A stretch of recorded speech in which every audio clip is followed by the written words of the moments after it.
So this is going to be a bit of a different video. On my main channel very shortly I'll have a review of the Arbotech Mini Pro up, and in that video I'm going to have some interesting visuals, at least very briefly, and it's a quite complicated setup for how brief that's going to be, but it's fun to play with at least, and it might give me or give you some ideas for future content that's visually striking. So at the moment I'm getting set up for that shot. I've got three lights actually, and my other main camera. So at the moment I'm using my Canon camera rather than my newer Fuji camera to get the shots so that you can see the process that I'm going through.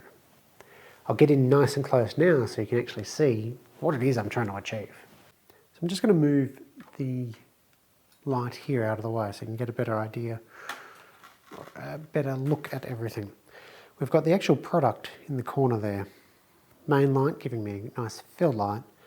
Camera here, this is my macro lens, 100mm macro lens. Got a bit of a fill light here, and behind it we're backlighting the Mini Pro, or actually we're backlighting the acrylic that it's sitting on. And if we take a quick look at it, we can see that this actually creates a pretty nice image. And if we go through all of the elements of it, we can see why each of them are needed and what they do. So to start off with, I'm just going to turn off the backlight. That's just a lamp from IKEA, and it creates that really lovely halo effect. So you might think that was photoshopped or something if you saw the image, when in fact it is just the light shining through. That's one of the really nice things about acrylic, is that they allow that light transmission. The downside with this particular lamp is that I have no control over it. It's either on or off. So that's why it's positioned where it is, so that I get a gradual fade out. Ideally, I'd actually want something a little bit lower powered, or something with brightness control. Adding some paper can help, but it also makes it kind of difficult. So it's sort of a compromise. I can't quite get my artistic vision of what I want, but it's pretty close. And if we look at what the main lights do, if we just take that off, you see it gets quite dark, but it does really highlight that glow really well. So with that light back on, we can see that that adds, well, all the detail that we need. If we get this small light back into position, turning that on and off, we can see it's just adding a little bit of highlight. We don't want too much highlight on the Mini Pro itself, so even just turning that down a little bit helps. Then when we turn the lights off, we can get a good picture of what we're actually looking at. And it looks great. And you could take a photo of that and it would look fantastic. The problem with taking a photo of it is this is for a video, not for a single still. So a single image, still image is fine.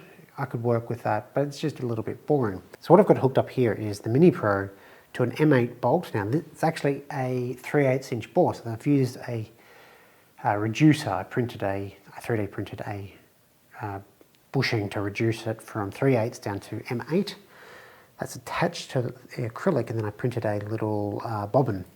You could definitely use a sewing bobbin, but with the bolt that I had, this was the best choice in a pinch, given self-isolation and all of that currently going on. So I've got some fishing line wound up on the bobbin, which lets me just gently rotate it. And as I rotate that, let's get a shot of that, we get some motion.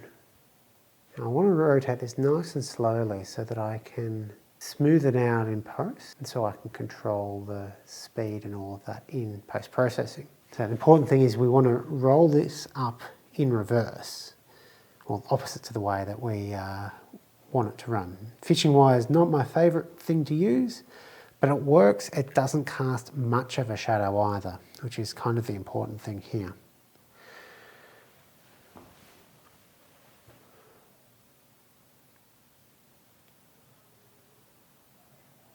I'm trying to control that as smoothly as possible, so in software I can smooth it all out, play it back at the right frame rate and all of that. I don't need anywhere near as long as this. It gives me a few options.